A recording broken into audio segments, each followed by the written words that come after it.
discretion of the BZA and the board shall be limited to determinations with respect to the standards applying to the use or purpose covered by the application.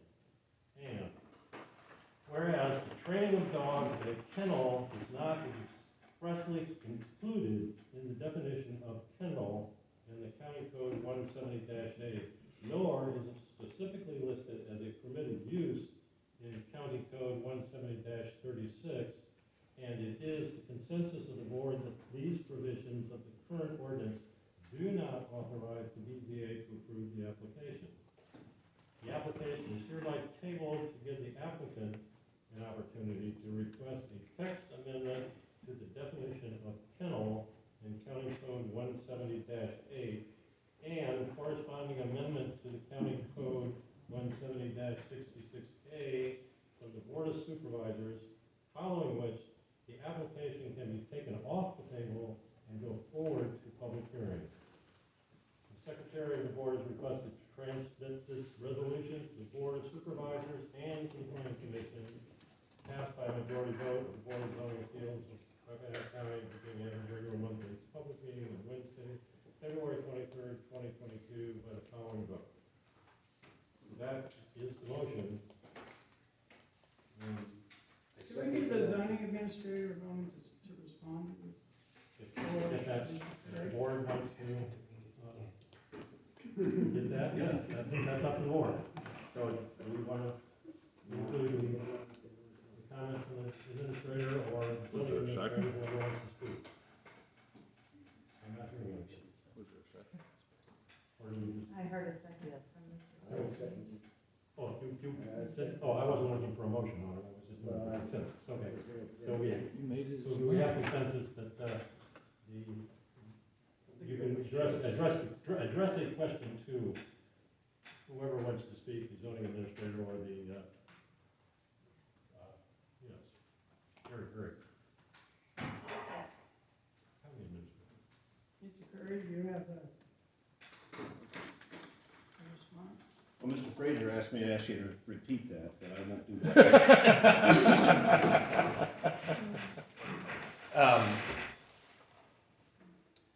As was pointed out, this is the purview of the zoning administrator, who has waded into this territory and made a determination. No, it did not have the appeal language, and it is therefore not right before the BZA to consider this at this time. At some point in time, it might be right for the BZA to consider it, but it is not. It's not here an appeal. It's not your purview to question what the definition is. Am I not aware? I would say there's a lot of discussion over what kept means, and there's a lot of discussion that Falk here went through an effort to change their ordinance to include the words training and grooming and a few other things. And lo and behold, what word did they use together with those? Kept. Yeah. So that doesn't mean that kept only means boarding or something. And so plainly read in our ordinance, the definition very clearly states that any other commercial, and I've actually dialogued it here for you very carefully, red ink, just so you can understand the plain words of the ordinance, as has already been interpreted by the zoning administrator, to say, any place so designated that dogs cannot escape and where any number of animals are kept for the purpose of any commercial purpose or economic venture, eliminating the superfluous language here. Now you can add any number of other terms to that superfluous language, training, grooming, juggling, whatever you want to do. But if it's a commercial purpose or economic venture, it's included in this definition, whether you think it's the common definition of kennel or not. And kept has got nothing to do with it. That's staff's perspective, and we'll enter that information into the public hearing if one occurs. Can I ask you a question? By this definition, it looks like if I was breeding dogs on my property and they couldn't get out, that I would have to get a permit. Is this what we're saying? Perhaps. I'd be selling them puppies. Perhaps. If it's a commercial venture and you're breeding dogs for a commercial purpose, You you might need a permit. onerous thing to put upon the people in this county. Whether it's onerous and appropriate is not the purview of this body. That's the purview of the I'm just asking legislative you body. personally.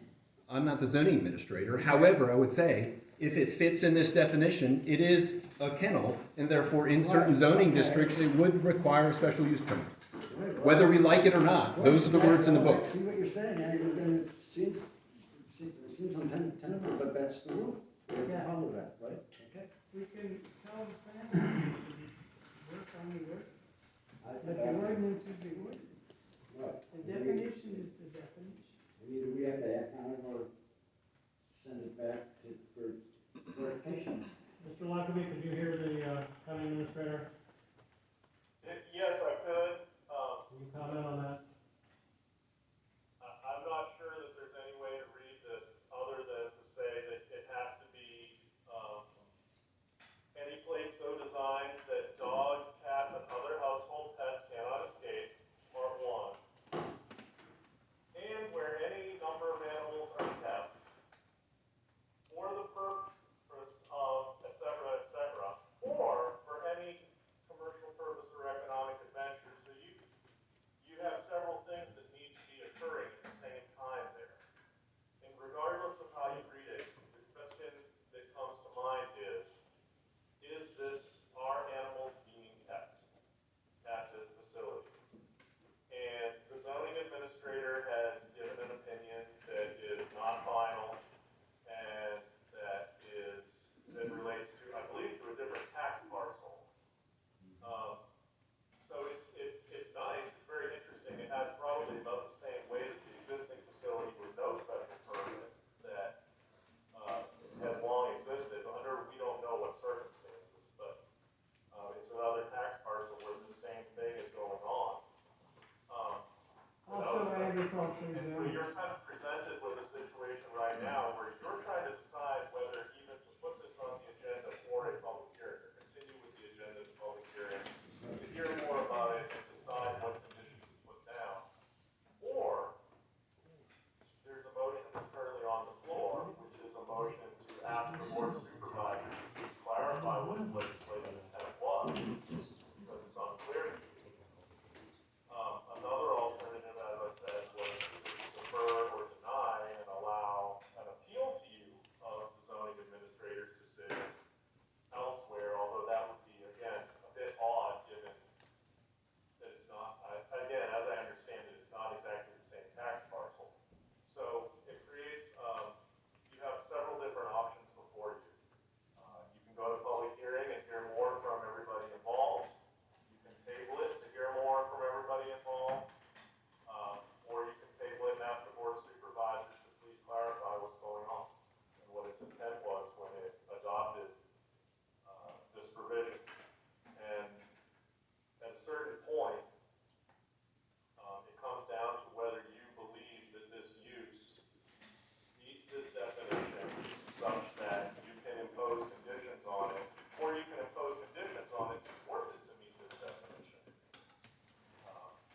Again, I mentioned one particular possibility is that one of the conditions is that they do have to have doggy daycare and boarding open and functioning at all times. If you included, I think all of you had some level of consensus that if there were day boarding, animals would be being kept.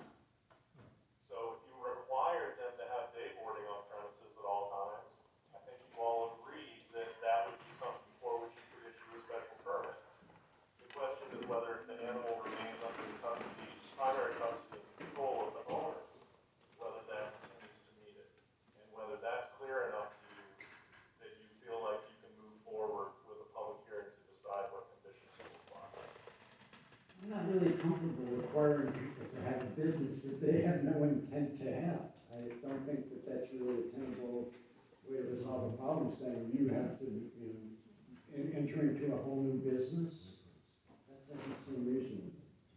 As you move forward and deliberate, I want to make sure you're Well, clear no, wait a minute. on this requirements of 17055F, which states the BZA or board shall render a decision on all applications for special permits, special exceptions respectively, no later than 90 or 120 days respectively following the first meeting at which the application was on the agenda.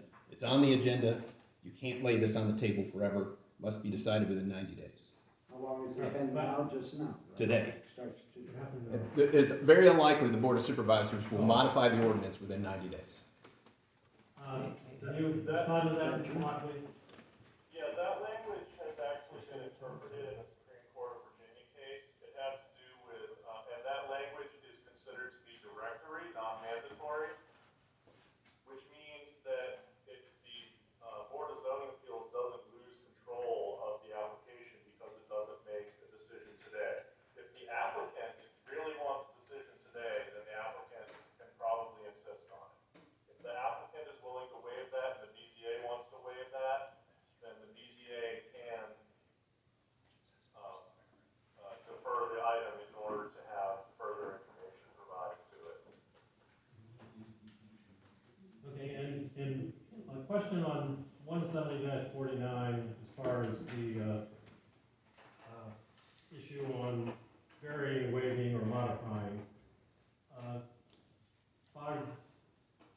with what we're going through and the changes that are being made, and that there are changes to the code, which we're not allowed to do, I'm asking, let me ask and give an answer.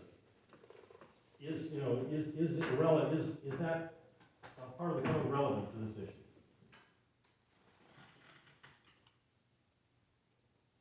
The degree of relevance there, that's really, it's a restatement of a basic principle of state law, that the function of a BZA is not to write ordinances, it's to interpret ordinances.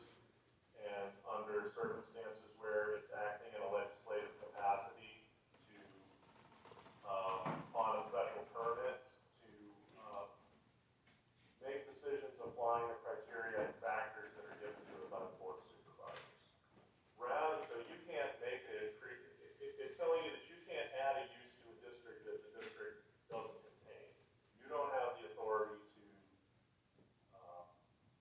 say, well, I think it's wrong that the setbacks in this district are 20 feet. I think we should have them be 10, so we're going to let somebody have one that's 10. You guys have to follow the rules. So that's the primary thing. Although certainly you can read the plain language if you believe that it expresses a legislative intent for you to be stricter than you even would normally be, then that's certainly a reading that you, reading the plain language as the people having to sit there and raise their hands and make the decision can make. Okay, do we have any other questions from the board? Mr. Chairman, you have a motion and a second. If there are no further questions or comments, I'll put the question to a roll call vote. Would you mind rereading the motion? Sure. We all want to hear. Oh, I got that. Okay, whereas Charlotte Taylor, oh, you're gonna read it. Okay. You don't read it out loud, we've all read it out loud, and you just want clarification. Yeah, I just It was want- prepared For this meeting, it's been nice, but posted. Yeah.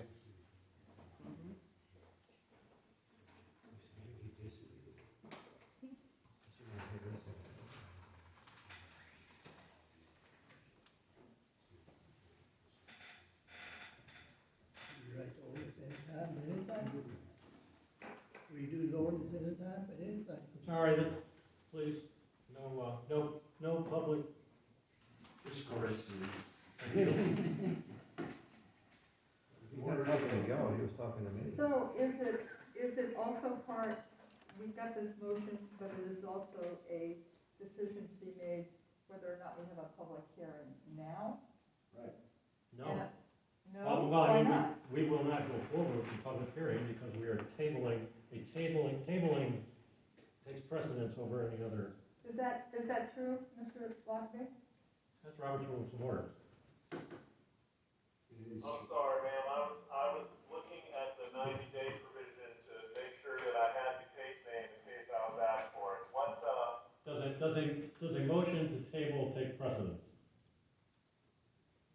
Under Robert's Rules The of Order. question was whether we could have a public hearing. I mean, we've got a lot of people who have Yeah. come out tonight. You can certainly have a public hearing. You could withdraw the motion to table and come back after the public hearing if that's what you would like to do.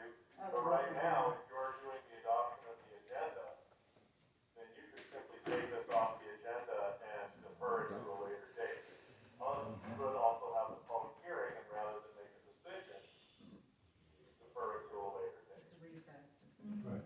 But Yeah. if we have the public hearing, we are going to be required to make a decision. Right, But well, let's that's not just what you withdraw said. the motion for now, and have a public hearing, and then we'll see if after we hear what the public has to say, if we really want to have a motion. It's only fair given the Uh, votes. Well, I think that's important. So we don't want to- I think that's important, but we may be having a public hearing on, this is getting real confusing. But I just because- heard what he said. What? He said it's okay to have a public hearing, and then we can Okay, well, let's go. table the vote and come back to it. You To defer. withdraw the motion. Okay, if there's a consensus of the board that they would like to have the motion withdrawn, so we will withdraw the motion and proceed to the public hearing. Would you like to keep Mr. Lucky doing? Yes, I think we need to keep it on mic because we've got several other attorneys here that need to be represented. Clearly. I'm gonna go mute till you ask me something, Mr. Chairman, or one of you other members of the BZA. So Mike, just so there's no noise, I'm going to put the sound off, but if you wanna say anything, please put something in the chat window. Okay, so move on here to public hearing.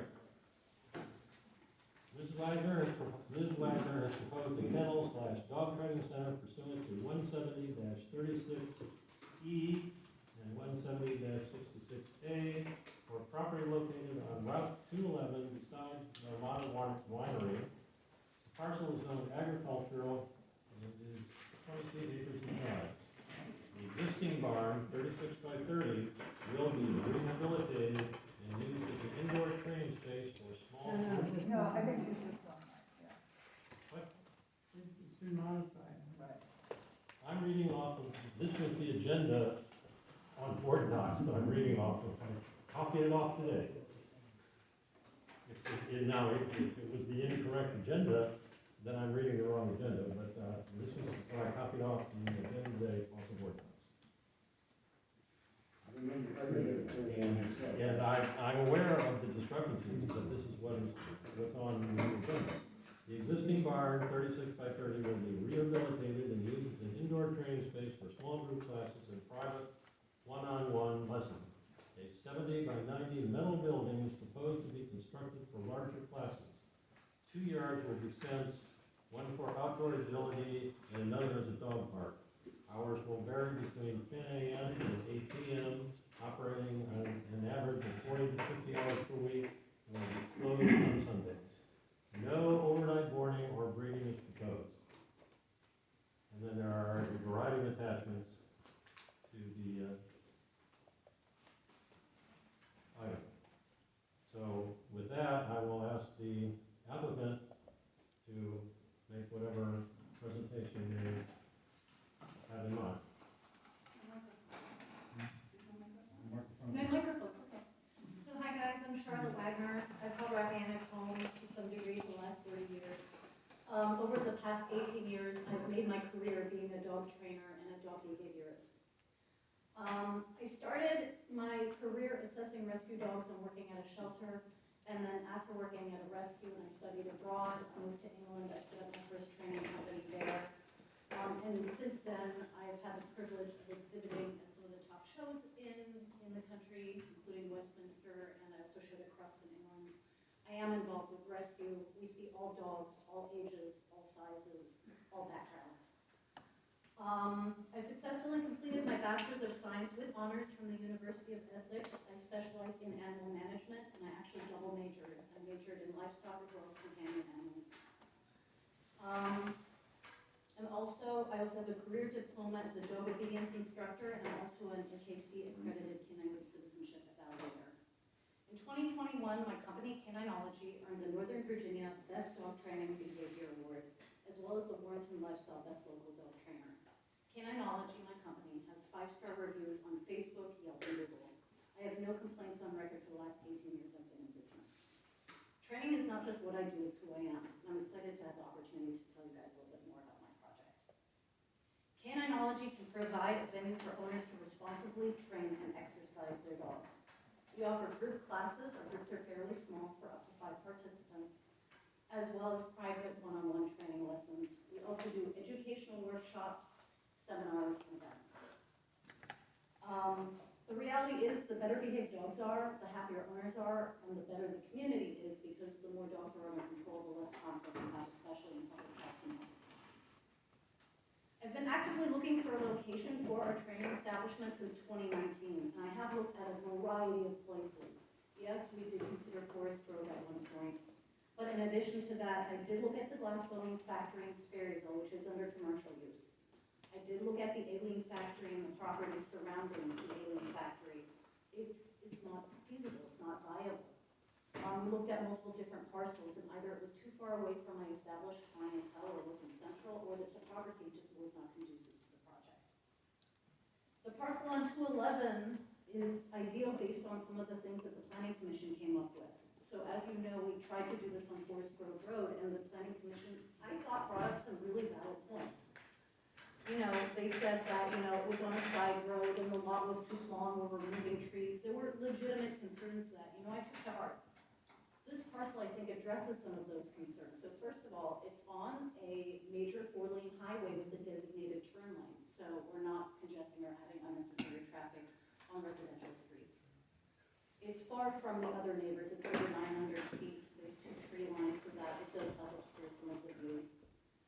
We are in proximity to an existing business, and lot already has traffic, and a scale, if you look on the Google Maps that's in the document, you know, we're a portion of the size of that enterprise.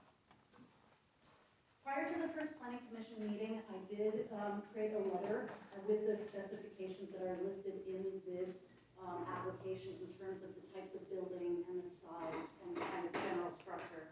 And I did go door to door to the neighbors and gave them my phone number and email address so that if they had any further concerns, they were welcome to bring them to me.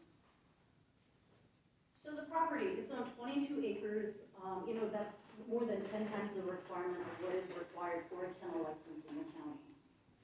And if you look at the design, I don't know if we can pull that up. If you look at the design, the portion that we're allotting for the dog training center is, you know, less than a quarter of what the actual land mass is. So it's a smaller impact. It's under 5 acres. Now we plan on maintaining the forestry. There's existing vegetation there. We are going to use the extra fields for haymaking, and I am going to be adding livestock to the property. Livestock is also a passion of mine, so sheep and deer and cattle will be used on rotational grazing to help maintain some of the fields. I do believe that since we're keeping the majority of the land in ag use, that ultimately we are consistent with the county's comprehensive plan, and we're doing our best to preserve some of the farmland. So if you look at the design, so we're going to have a horse and goat pasture close to the neighbors so that the neighbors don't have to look at our facility. There's a buffer there with horses and goats.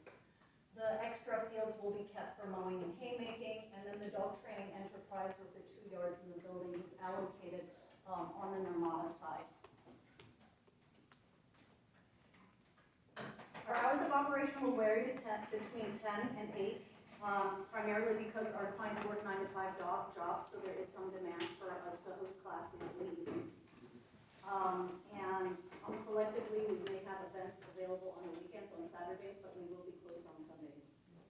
In terms of lighting, I did some background research. We will be using dark sky approved lighting to minimize any light pollution to adjoining lots as well as from 211.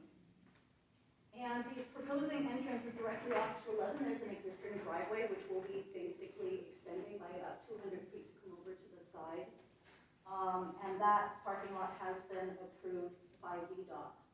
Because it's a designated turn lane on the eastbound side, even people from Rapp BZA, you never have to take a U-turn to enter the parcel, which is kind of nice perk. In terms of fencing, our fencing will be 2 yards. One is going to be designated for agility and one for off-leash play. This is under the supervision of the owners. We will have 5.5-foot no-climb fencing, which is designed to prevent animals from escaping. And in addition to that, we're also going to have a double-gated entry. Did you guys happen to see the photos that I sent to Michelle? Okay, if not, I have hard copies. Yes, I have hard copies as well.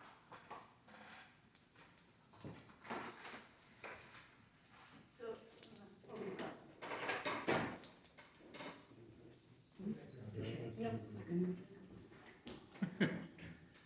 So the buildings, there's a couple of buildings that are already in the county in terms of pole barns that I've shown. You can also see the entrance and exit to the property as well as overview and topography of the actual parcel.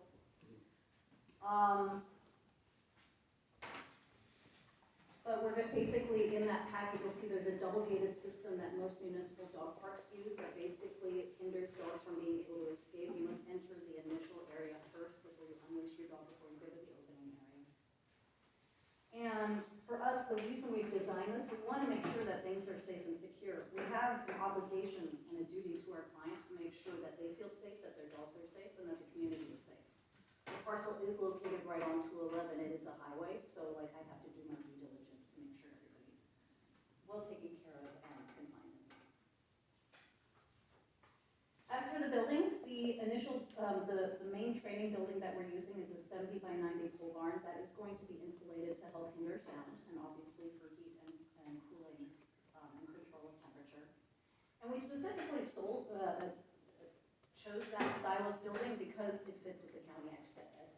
You can see a couple of examples there, but the kind of metal structure pole barn building, they have multiple uses and they're all throughout the county. So if you're driving down 211, especially if you look at the images, for a split second, if you know where to look, you will see the building, but it doesn't create an obtrusive or an eyesore for the public.